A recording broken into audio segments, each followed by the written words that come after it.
Hello, hello, we're finally here. After talking about it for a very long time, I have finally decided to do the underground, top 100 underground list. But I do feel like some important clarifications need to be made. I feel like a lot of people might have a different definition of what qualifies as underground. Some people might say, well, you can't be signed to a label, or some people might say you have to be below a certain number of followers or listens or something like that. I'm not really following a guideline. I'm pretty much just going off of my own personal judgment. This entire list is pretty subjective and honestly subject to change. I'm not saying any of these songs are objectively better than the other. This is just my opinion and a showcase of music that I enjoy. I'm going to breeze through the bottom 50 pretty quickly, so this isn't 2 hours long. But without further ado, let's just talk about some music. So at number 100, we have Herebutimgone with Never Going Back. This song, I think, really just embodies a lot of the punk aesthetics of the 90s and stays very true to the sound and is very authentic. At 99, we have The Friends I Once Had, The Boy I Called Mine, by Soph on Borrowed Time. This is just a really nice, intense, fun to listen to track with some emo influences, some Midwest emo influences, maybe a little bit of shoegaze in there as well. It's a lot of fun.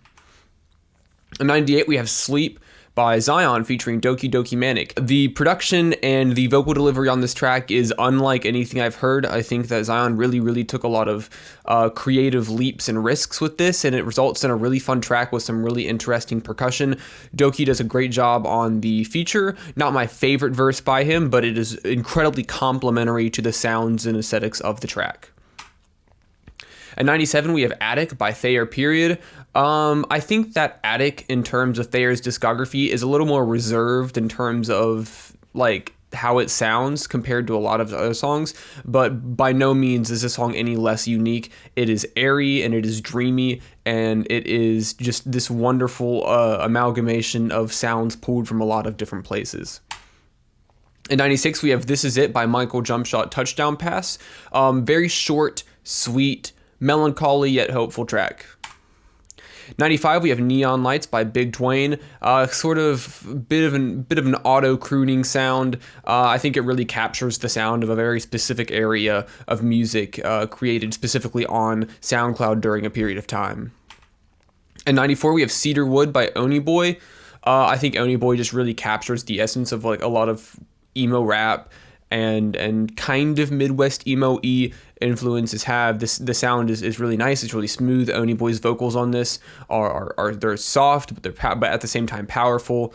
And it's just a really pretty song on a great Killed Myself beat. At 93, we have I Thought I Died Inside by Guccihighwaters. I think out of all of Guccihighwaters' songs and the sound that he has built that is very recognizable and unique to him, with the piano tracks and the very dreary, tired vocals, I think I Thought I Died Inside is one of the best representations of that sound that he has built.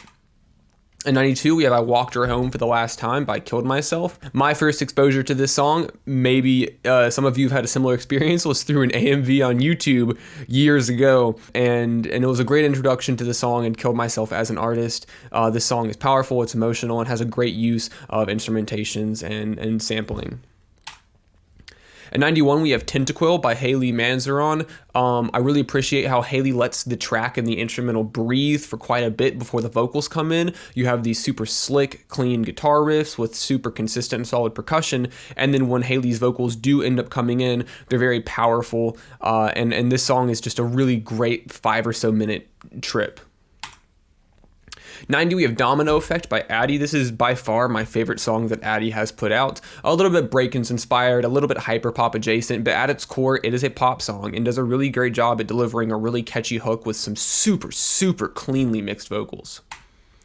At 89, we have Let Down by Nothing Nowhere. I can't say that I was ever fully into the Nothing Nowhere train. I was never the biggest Nothing Nowhere fan, but out of the songs in his discography that I did frequently listen to and still revisit to this day, I think Let Down is just super solid, and I think for a lot of people it was a very important introduction to a very specific genre of music.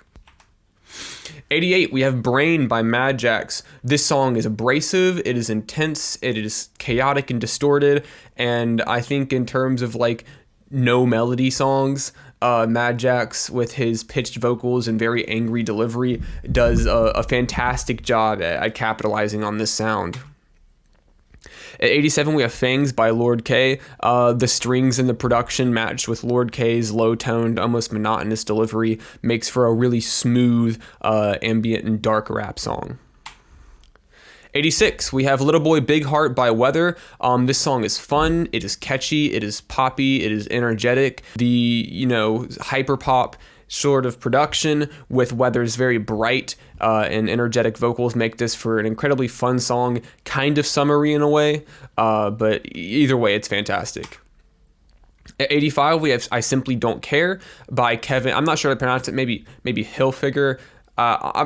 I don't know, but Kevin and Guardin. I remember when this song came out, there was quite a few comments questioning the use of the Guardin feature, saying that, oh, you could have gotten him on something better. I entirely disagree. This song is incredibly fun. You can tell how much fun they had with it, and both Kevin and Guardin bring some really funny and witty bars to a super fast-paced, energetic track.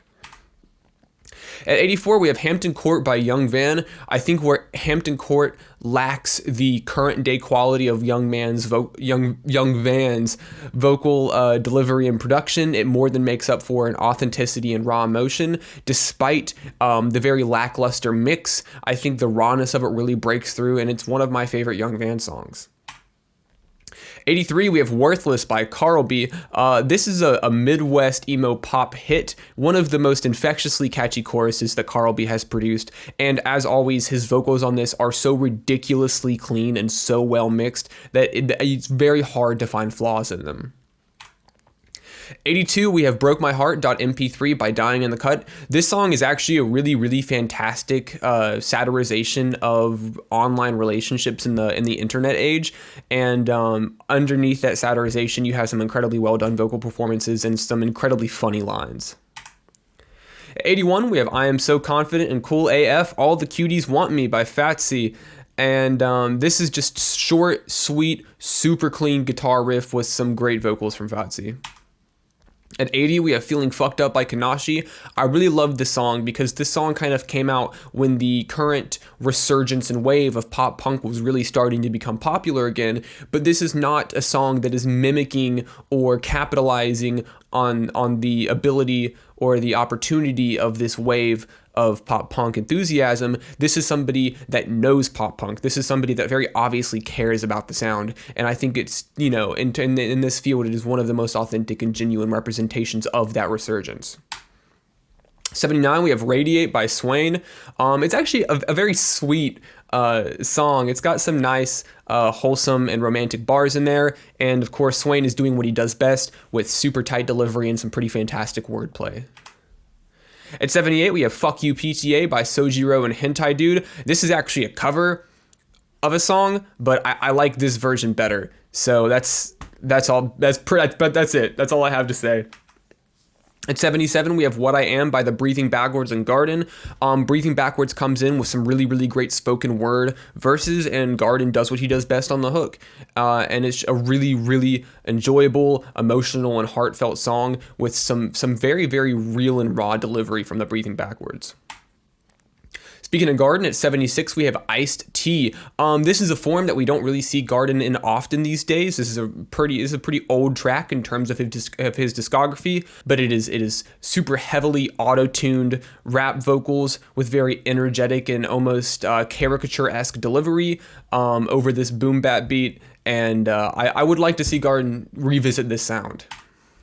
75, we have Neverland by Trifect. Future funk, future bass sounds with this ridiculously fun and poppy piano over super heavy 808s in production, and some nice vocal chops to make this a really fun song to just listen to at a very loud volume. At 74, we have On the Boom by Trico. Japanese math rock band Trico has definitely become one of my favorite bands to listen to in the past 2 or so years. And I think On the Boom, with the soft, almost whispered vocals with these super technically impressive guitars and consistent percussion, makes this for one of their best tracks. At 73, we have Taste My Tears by Poppy Tears. Funny story, when I first heard this song a couple years ago, it was an EP, but the entire EP was posted as one track, around 8.5 minutes. So I just kind of assumed it was a long song. That's not entirely unheard of. So for years, I listened to it as one song when it was definitely more than one. But if you listen to it that way, it's essentially like an emo rap opera. If there was a rock opera, but an emo rap version, this would be that. 72, we have Nerd Won't Stop by D-Real. D-Real is one of the most technically impressive rappers and writers of the nerdcore genre. And I know that some people sometimes will view nerdcore as a little cringy, but D-Real really, really kills it in this style. And with the Mittens produced instrumental, this song is ridiculously fun. 71, we have Ha Ha Ha Ha, Funny Joke, Now Shut the Fuck Up by Sewer Person. The use of the imagination, melody, and lyrics paired with this super weak and weary and almost desperate delivery from Sewer Person makes for maybe not one of his most popular tracks, but in my mind, one of his best.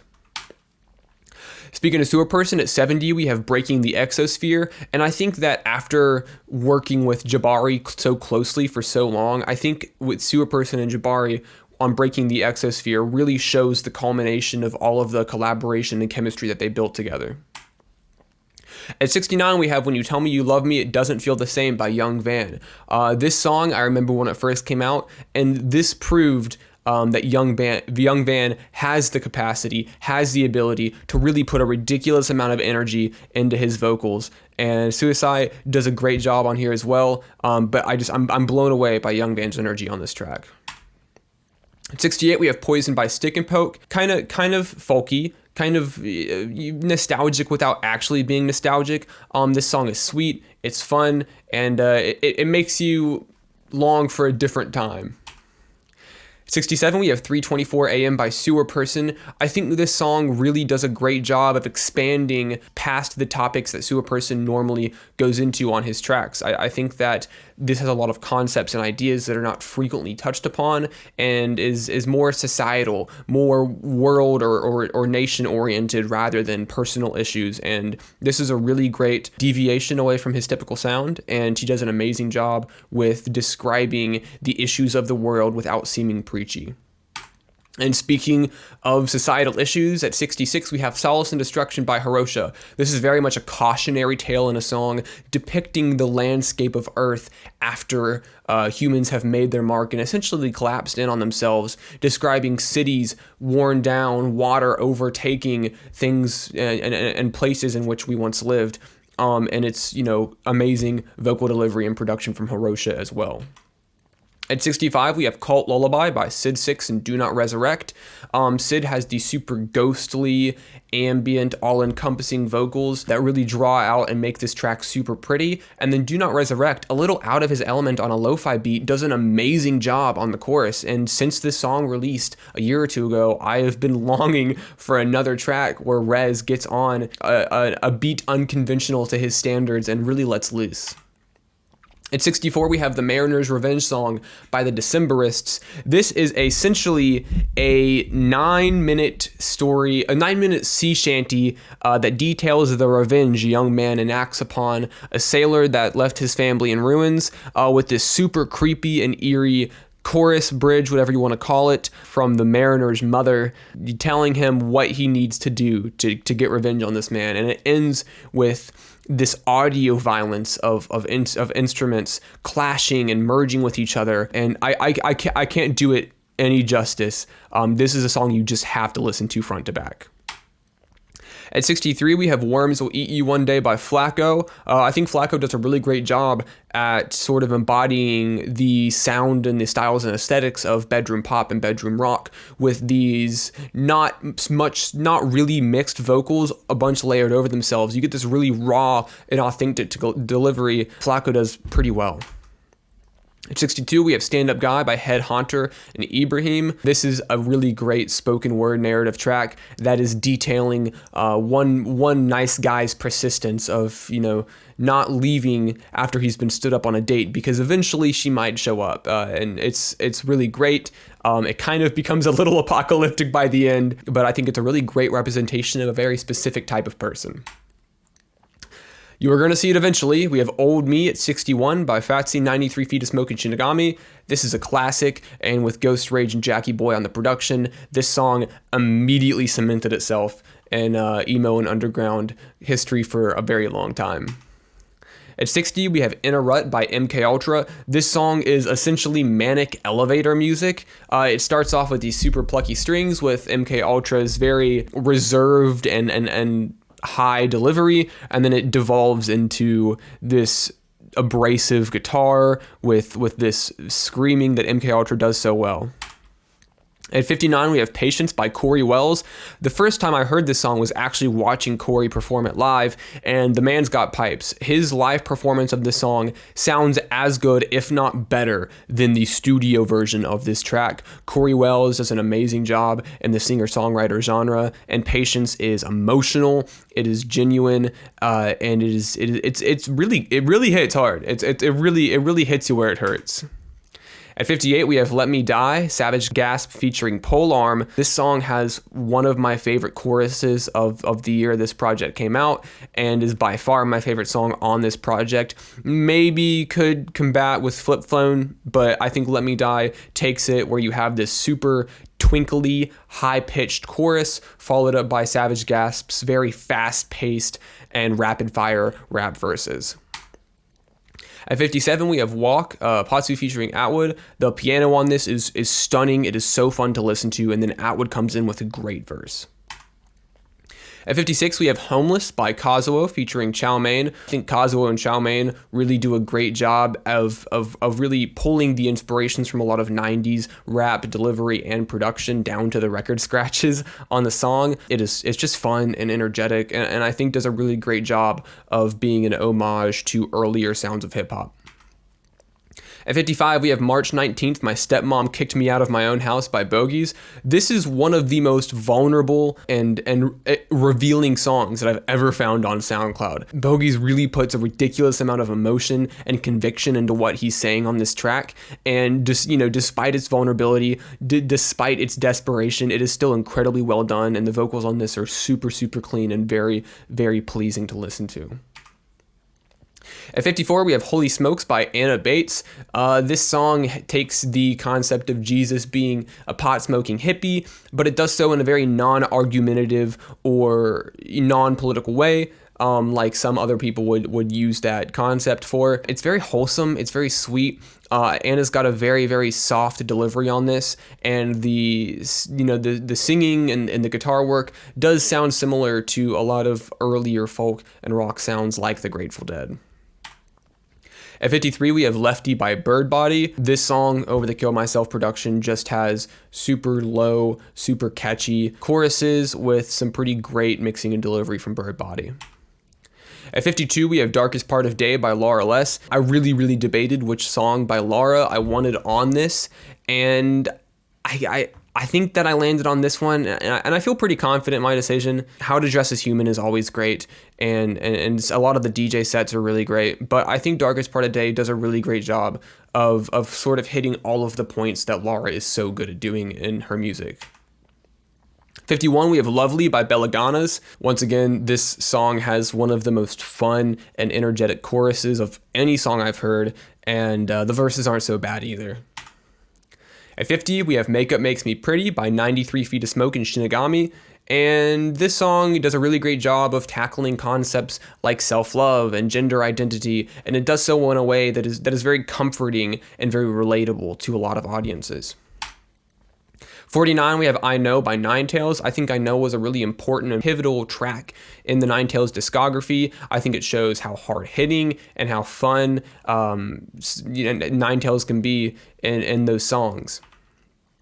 49, we have Bubble by Ray Brown, one of the many songs to be a direct response to the initial COVID-19 lockdown, and it does so, it addresses these topics not in a confrontational way, not in a political way, basically just saying, I miss my friends, and when I see them again, I'll start to feel better. 47, we have Strength Bonus by blackwinterwells Quinn with Fish Narc on the production. I can't really describe why I love this song. I just think everyone does an amazing job on it, and it is a super well-rounded track. I can't think of anything wrong with it at all. At 46, we have Mutt17 by Do Not Resurrect.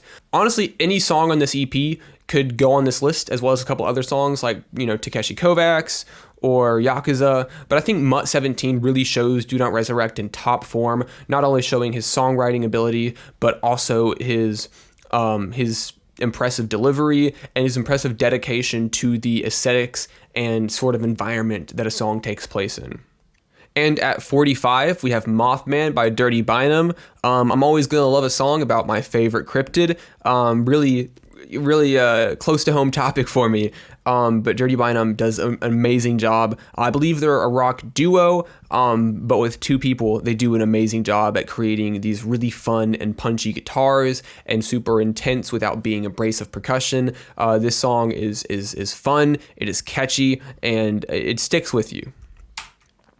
At 44, we have This Is Do or Die, Just Like Anything Else by 93 Feet of Smoke. I think this song and the rest of the Bummer project was a pretty important turning point in 93 Feet of Smoke sound, and I think with this song and project, 93 Feet of Smoke left behind a lot of the conventions and aesthetics that he would typically adhere to, and I love the music he's making now, and I think this was a very nice send-off, and this song, it's mellow, it's low-key, but it is also is very chill and relaxed. At 43, we have Love.exe by johnnascus. Johnnascus is one of the most interesting and experimental artists I've listened to. I could probably compare johnnascus to projects and bands like Death Grips, but on this song, the delivery and the production is a little more reserved than you would typically hear on a johnnascus song, but it is by no means less impressive or less experimental. And johnnascus comes through with a really, really great mix and super catchy hook on this. At 42, we have Game Boy Camera by Stone Deluxe. This song has undergone a bit of a metamorphosis. The original version isn't officially released anywhere anymore. If you can dig it up, it's an amazing track. Stone Deluxe's mixing and vocal delivery is unlike anybody I've ever heard, but if you can't find the original track, the updated versions with new production and new mixes are just as good and just as interesting. At 41, we have Toxic by Lose My Grip. This song does a really great job of bridging the gaps between hip-hop and pop. You have these really intelligent and well-written verses, and in between them, you have this super anthemic, poppy, and catchy hook. At 40, we have I Really Hope You Like Me Back by Savage Gasp. I think this song is one of my favorites by him, and it represents an earlier era of his sound where maybe things weren't as complicated or layered. It's a very cute track, and the Sundere Twin Tails remix of the Snail's House track Dream Castle does a great job of elevating the wholesome and cute lyrics and themes, and Savage Gasp's trademark raspy delivery is a great juxtaposition to this upbeat and bubbly production. And at 39, we have Beedrill by Adjacent. This song is dark, it is muddy, it is in your face, and some of Adjacent's best delivery, some of his best mixing. This song, I think that you could just have on repeat over and over and over and not get bored of it. 38, we have I Hate to See You Like This by Messenger. Messenger brings in some really, really great, powerful, deep, and soulful vocals, similar to like something Hosier would do on a track for the most of this song. And then as those vocals reach their peak and kind of start to fade out, you are hit with one of the most insane twists, almost jump scares in production that I've ever heard in a song. But the payoff and the drop is so incredibly worth it. This song is just so technically impressive. At 37, we have Nocturnal Plastic by Kid Mango. Not a lot of artists sound like Kid Mango these days. He's really paved his own path and carved his own sound that I really can't compare to a lot of people. The production with some of the twinkling high-ends and the nice mid-range of Kid Mango's voice make for an incredibly catchy and emotional track. At 36, we have Somnophobia by afourteen and Teenage Disaster. Teenage Disaster's mid-range vocals with the super eerie and dark quality juxtaposed by afourteen's super high-end, distorted, and aggressive delivery are a really great combination, and the almost 7-minute song about a fear of sleep is really fun. It's a little grungy, it's a little punk, and it's just a great effort by both of them. 35, we have Vinyl by Love Sad Kid, Atlas, and Forrest. The production on this is super fun, it is super engaging, and both verses are written incredibly well, with a super smooth and pretty wholesome chorus. At 34, we have Out of Here by Lando. I think Out of Here was a big step for Lando. Lando has built a sound kind of lo-fi, kind of PC music, and it's a very sound individual to Lando. And I think Out of Here incorporated a lot of sounds that weren't previously seen in Lando tracks, and I think it really elevated their music to the next level. You're going to see it eventually. At 33, we have I Think You're Really Cool by Guardin. And the cracked and somewhat raspy delivery that Guardin has associated with himself over the years, paired with this very simple 2-chord ukulele, has become an anthem of underground and emo music. And this song has, anybody that's heard it, this song has definitely stayed with them one way or another. And I think Guardin accomplished a really important and big thing with this track. At 32, we have It Must Be a Pain by Sewer Person. Out of the Feathers and Glue project, it's very hard to find a track that isn't amazing, but I think this song goes above and beyond even among tracks on such a great project. It has this incredibly fun and energetic chorus. It is very well mixed. There's lots of layers. There's lots of things to pay attention to. And all of this energy reaches this culminating climax to this incredibly done, well, long out, yelled, desperate, screechy vocal that ends in this aggressive scream. And I think this song is an amazing showcase of the passion and emotion that Sewer Person puts behind his music. At 31, we have Jesus Does the Dishes by Wingnut Dishwashers Union. This is another song that takes a stab at taking a concept of Jesus, like being a hippie or a pacifist, and instead of expanding upon it in maybe a spiritual sense, like Anna Bates did on Holy Smokes, Wingnut Dishwashers Union approaches this topic from a perspective of political anarchism. And I think it's got a lot of really great metaphors, and Pat's delivery on this is every bit as raw and unfiltered as his other projects. And I think it does a really good job of looking at some issues that people might bring up in terms of political discussion and addresses them in a very understandable way. At 30, we have Pop Star by Sweeney, Sad Boy Prolific, and Lando. I actually don't really have too much to say about the song. I just really love it. I think all three artists provide an incredibly well done verse that is far removed from the other two verses on the song. Lando brings a very somber and sweet melodic tone to it. Sad Boy Prolific does some great rapping, and Sweeney just absolutely nails the chorus. This is just overall an incredibly fun and well-made song. At 29, we have Love Taste by Moe Shop featuring Jamie Paige and Shiki TMNS. The production on this, some of Moe Shop's best. Maybe not the most complicated, but the percussion with the future bass inspirations and sounds makes for an incredibly infectious track. It's so easy to listen to. You always want to play it at the loudest volume your ears can handle. Jamie Page's synthetic and robotic vocals carry the song beautifully, and she comes in with an incredibly impressive and fun and catchy rap verse. At 28, we have that one Limp Bizkit song by Sledding with Tigers. The song is not about a Limp Bizkit song. It is more so about the confrontation of life and understanding the feelings you're experiencing through it. And Sledding with Tigers does a great job. It's pretty folky. It's pretty fun.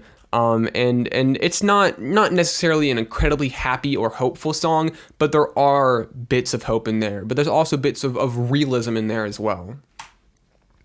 At 27, we have Side Note by Guccihighwaters and Ninetales. I think this song just showcases the best of these two artists' abilities at the time that it came out. It's very relatable, it's very fun to listen to, and both of these artists do a great job of capturing the emo sound in a very palatable way. At 26, we have Me, Me, Me by 100 gecs. When this song came out, I was, one, very happy with the punk influences and the amazing production, as always, from the gecs. But also, I think the song is interesting because it is one of the best songs by gecs for a new audience. I think that this is definitely their most palatable on the first listen song. I think it reaches a pretty wide demographic, but at the same time, no amount of uniqueness or ingenuity is being sacrificed. This song is every bit as chaotic and witty and fun as all of the other gecs songs.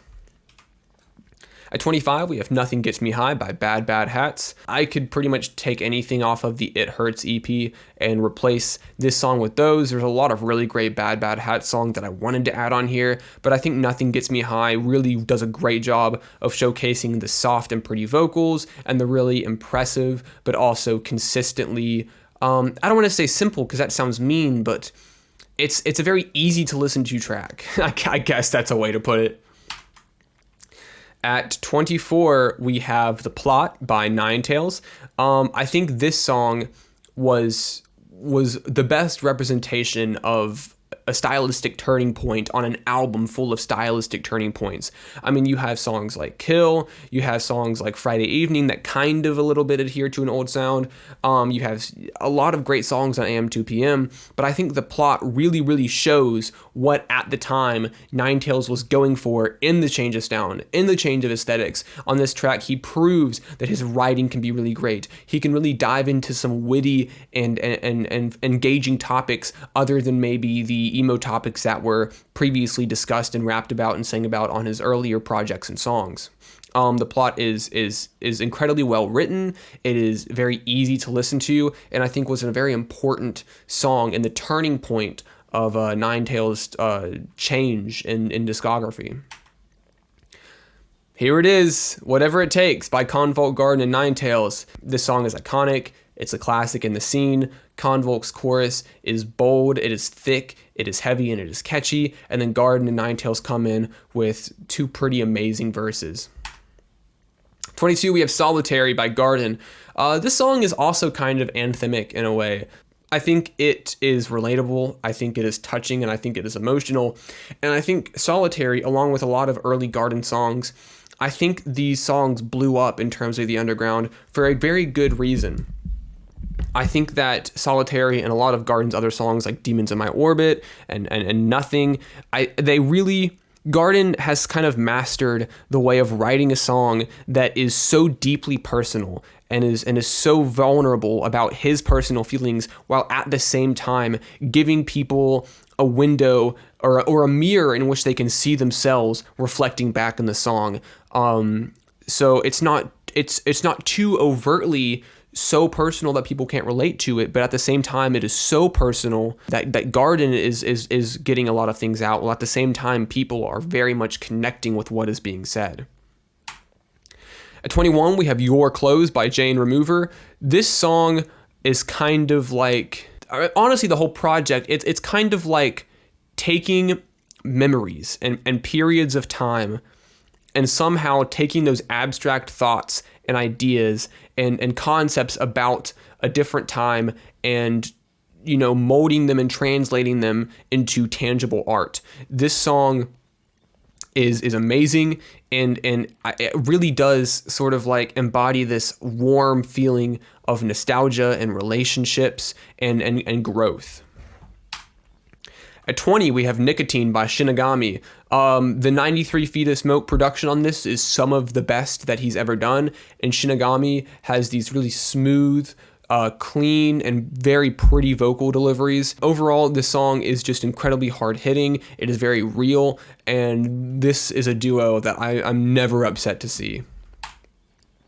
At 19, we have Mishto by Gogol Bordello. Gogol Bordello is a complicated band. It is a gypsy punk band consisting of tons of members that have come in and out and changed, but one thing that has never changed is Gogol Bordello's undying dedication to raw, passionate music. And Mishito has this great build up with the strings slowly coming up with the same loop, building up, and then it just explodes into violins and accordions and guitars and drums, and then it tones back down for some nice vocals to come in, pretty low, pretty raspy in a way, and then when the verses are done, that chaotic sound of instruments comes right back in, and this song is like 6 minutes long. It feels like it's a minute and a half. I can listen to this song on repeat.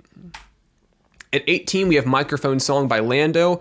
This entire project, Out of My Mind, was wonderful, and I think Microphone Song especially really showcases Lando's growth, not only as a vocal artist, but in terms of production as well. This song it's poppy, it's bright, it is very personal and almost conversational in a way with the words, explaining the details of Lando buying a microphone and, maybe showing you what they've made with it. And this soft, engaging, and gentle production swells and builds up into this wonderful, wonderful, energetic point towards the end, where you have some amazing vocals and production from Lando.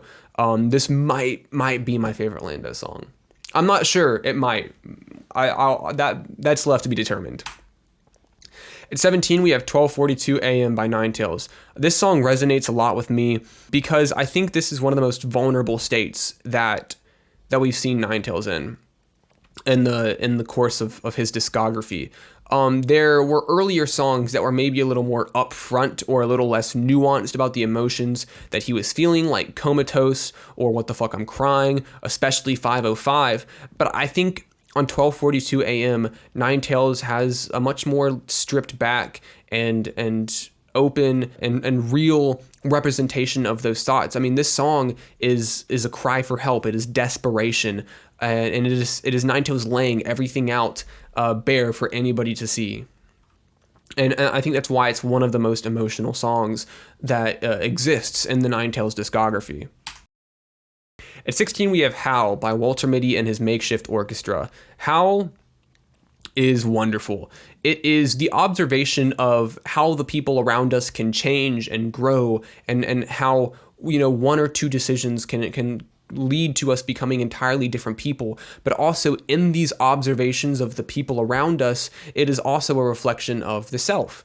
With lyrics like, I'm hardly a man, but I'm still dreading my future divorce, to a partner that I don't even know yet. So it is an observation of people, but it is by no means a judgment, because eventually that observation is flipped inwards, and we have to face who we are, and we have to face the paths that we have set ourselves on, and whether or not we want to change these paths. At 15, we have People 2, The Reckoning by AJJ. This song hurts. It is one of the most realistic depictions of abstract thoughts and emotions, and this song really showcases what it is like to be living inside your own head, and it is showcasing how inside of us, inside of every single person, there is a darkness, and that does not mean that we are inherently bad. It does not mean that we are inherently bound for a path that is going to lead to negative outcomes and horrific things, but it is just showing that everyone has those thoughts. Everyone has a darkness inside of them that could erupt and become something that we don't see ourselves to be. And I think AJJ does a really great job here of confronting those thoughts and sort of reconciling with yourself to say that it's okay. And then, of course, there's a great use of the melody from Mrs. Robinson by Simon and Garfunkel towards the end of the track. And they've kind of flipped the narrative a bit from the original song. And I think it's a great way to close out the track. At 14, we have Your Heart is a Muscle the Size of Your Fist by Ramshackle Glory. This is another song about watching the people in your life grow and change around you, and especially watching people grow and change around you as you kind of feel stagnant, watching people overcome their fears, watching people fall to their illnesses and addictions and troubles, and kind of feeling like you're stuck in the middle of it, not moving. And it is an incredibly emotional and personal song. You feel like that by the end of the track, all of these people that are talked about, you feel like that you know them personally. You've never met them, but you feel like they are a part of your life. And I think that is a very hard feeling to get the listener to engage in. And I think it is rare how often it is done this well. And at 13, we have Like a Child Hiding Behind Your Tombstone by Slow Thrust. I think Slow Thrust does a really good job at bringing up these super long and convoluted similes to describe things that would otherwise be described in a lot less words and maybe in a little more mundane way, taking concepts that we all experience and framing them in a way that makes them incredibly interesting. I mean, you have lyrics like, I feel like a fetus because my eyes are not open and I don't have fingernails to claw my way out of anybody. And that is insane. But when you really pay attention to these lyrics, you realize they're not just for shock factor. They're not just for silliness or weirdness or uniqueness. But behind these ridiculous similes, there is a lot of truth to them, and a lot of ways to see yourself in what's being said. At 12, we have Quick 5 by Ninetales. This song is structured in a way that is fantastic. You have a couple of different rap verses that all touch on slightly different styles of rap, with one being a little more aggressive, one being a little more upfront, one being very melodic, and all of these are tied together and transition beautifully into an incredibly memorable and catchy chorus. I think that in terms of the Ninetales discography, this is pretty close to the peak of it. And then 11, we have Cocoa Dependency by Only Friend. I don't think that anybody can match the energy and the depth and the strength of Only Friend's vocals, especially on Cocoa Dependency. It is short and it is sweet, but it is so powerful and it is so energetic and real that is just, it produces an energy and an aura that I don't see anybody matching. Are we ready? Are we ready for the top 10? Let's get into the top 10. At number 10, we have Deadshot by Mercy Kill and Do Not Resurrect. This song almost acts as a tech demo for what Mercy Kill and Do Not Resurrect are both capable of. You have this incredibly hard-hitting yet not overwhelming production from Mercy Kill, and both Mercy and Rez do an amazing job, and they really showcased the best of both of their abilities on this song. It is ridiculously fun. This song will never leave my playlist. I'm always in the mood to listen to it, and it always gets me so incredibly hyped up. And at number 9, we have Jet by Polka Dot Stingray. This song was actually my most listened to song on Spotify of 2021, and it continues to be within the top ranks of what I listen to. I think that after doing some indie rock for a little bit, and building upon the technical capabilities of their band, Polka Dot Stingray on Jet kind of does a bit of a turn in the sound, and it's kind of jazzy, it's kind of groovy, and I think that this song really, really showcases what the band is capable of and how they're not bound to just one sound. And at number 8, we have Burn Down by Puppy Fur. This song is gorgeous. It is beautiful. And I know that Puppy Fur takes a lot of inspirations from artists like Jane Remover and Porter Robinson, but I think that I'm very confident in the statement that Puppy Fur has more than developed their own unique and individual sound. And on Burn Down, you have these super, super soft, nice vocal deliveries under these automated and synthetic piano chords, and then it builds into this wonderful drop that is not overwhelming, but at the same time it is very energetic and engaging. This perfect middle ground between energy and power, while also staying reserved and understandable for anybody that would listen. There's really not much I can do to do this track justice. You just got to listen to it. It is beautiful. And at number 7, we have Back Then by Atlas. I think this song is so important because it details the growth, and it details growth from things that maybe we did in the past that we weren't even totally aware of. Atlas details coping methods that at the time didn't even realize, like she didn't realize were coping methods. Saying, romanticizing the trees, romanticizing the flowers, romanticizing everything in my life to cope with the things in my life that I am unhappy about or dissatisfied with. And Atlas does this in a way that is very concise. It is very informational without being wordy. And it really leaves you with with this incredibly powerful concept of growth and self-actualization and moving on from things that you once felt. Number 6, we have Cynicism by Nana Grizzle. This song, I think, attacks the topic of cynicism in a very important way. The big staple, the big lyric from this song is cynicism isn't wisdom. It's a lazy way to say that you've been burned.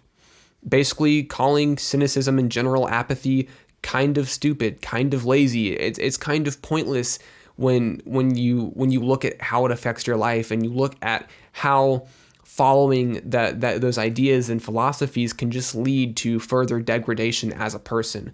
It is an incredibly pretty song, and it is, I think, by far my favorite song by Nana Grizzle.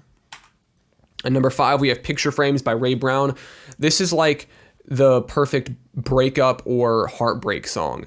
Ray Brown's ghostly and ambient vocals on this really, really just glide along the wonderful production. And you even have a camera shutter as part of the percussion to carry the song along, so it is engaging. It really puts you in the position of what's being said, and the imagery and the sounds and the aesthetics they feel very vintage, they feel very retro, but at the same time very rooted in reality. And I can't think of a prettier song. The song is just so nice to listen to, and it feels like it wraps around you. It kind of feels like the song gives you a hug as you're listening to it. And that is a quality that I find value in. Number 4, Wean Off by Nine Tails. I think Wean Off is another great reflection of growth and seeing yourself as objectively as possible. It is a heartbreaking song. It's almost tragic in a way to recognize and observe these things and these behaviors that you experience, that you partake in, while still feeling very out of control about yourself, about your actions, and then flipping it to observe the expectations that you think people have set for you, and feeling like you can't fulfill those expectations, and then being so overwhelmed by all of these perceived opinions and expectations and biases that it kind of feels like you're being crushed a bit. And I think Wean Off does a really great job at translating those emotions. It's a very important song, I think. Number 3, we have 101 North by Walter Mitty and his Makeshift Orchestra. The very DIY sound on this song and the very campy and very homey feel it has to it really, really elevates this sound. Sometimes a lack of complexity brings forth the complexity lying underneath the song. And it ends with a message saying that, we're all just 25 words in the obituary section, which can be translated and looked at a couple different ways. Maybe there's hopelessness, saying, well, at the end of our lives, that's all we are, as a couple sentences in a newspaper. But it also could be saying, you know what? I mean, at the end of our life, that's all we are. So why stress so much about the now and what we're doing? It is a song that forces you to look at yourself and forces you to try, at least attempt to understand who you are and what you're doing. But at the same time, it tells you that it's okay to not know the answers to these things. Despite these heavy topics, but despite these heavy connotations, that is still a very fun and engaging and lighthearted sounding song. Number 2, let's see what it is. I Don't Crave Death, I Just Crave Peace by Atlas. This song details the sort of decline or come down from creative efforts by somebody. Basically, creating in a vacuum is so much different than creating with an audience, creating with input or eyes on you or monetization. And Atlas explains and describes this downfall with incredible detail, and it is incredibly informative and intellectually written without being pandering or without being pretentious. And it is, I think, a story and a bit of a cautionary tale that I think a lot of people can relate to, even if you don't create art at that level, even if you don't create art at all. I think that it really embodies a feeling that a lot of people experience where you get burnt out and you get stressed, especially when people are paying attention to what you're doing. I think this song is gorgeous, and I think it's so incredibly well written that I can't think of many other songs that have this much attention to detail in the underground. And here it is, number 1. But first, we have some honorable mentions, songs that I thought are interesting and worth checking out, but I couldn't really find a place for on this list. I'm not going to read them out. You can just pause or read them very quickly, whichever you prefer to do. And go check out all of these songs. I think they're all great, and check out the artists that have made them as well. And without further ado, what do y'all think it is? What do you think number 1 is? We're all about to find out together. Number 1 on my top 100 underground songs list, we have Floating Away by Ninetales. This song is, in my mind, and of course I'm saying this in retrospect, I think that this song is the perfect send-off to a project. It was a perfect send-off to the Ninetales project as a whole, and I think it is one of the most vulnerable and open songs. I mean, this is a cry of for help and desperation and a revealing of weakness from somebody that is so willing to share the darkest thoughts that they have with anybody who would care to listen. It is raw, it is raspy, it is weak while also having this incredibly powerful delivery to it. And it's kind of detailing some of the darkest emotions that we can have. I think a song so personal, similar to what I said about Solitary, I think a song so personal that is also so relatable at the same time is an incredible feat. And I think on Floating Away, you are getting the most amount of passion and the most amount of emotion that you could get from a song. I mean, this song is intense. This song is really intense. When listening to it, you can't help but put yourself in the shoes of what Ninetales is saying here. And I think that Floating Away, and I know that songs came out after it. You have Proud of Me, as well as Out My Bag. But I think that Floating Away is kind of the if there's a version of like a spiritual successor, but instead of after a spiritual predecessor. Not quite it's a spiritual conclusion to the Ninetales project, I think. And despite this is a sound left behind, I'm very grateful for the Sewer Person project. I think that the Sewer Person project has really given Sewer Person the room and the encouragement to be as creatively liberated as possible. There's some incredibly fun and experimental tracks on that Sewer Person project. And I'm, I think Ninetales is sort of a pocket in time in the underground music scene, and it kind of stands as this archive of thoughts and collections of thoughts from one of the most talented and impressive artists and most consistent artists in the underground. And I think Floating Away kind of stands on top of that discography as the perfect representation of what it means to make music purely for the cathartic process of doing so. And with that, that is my list.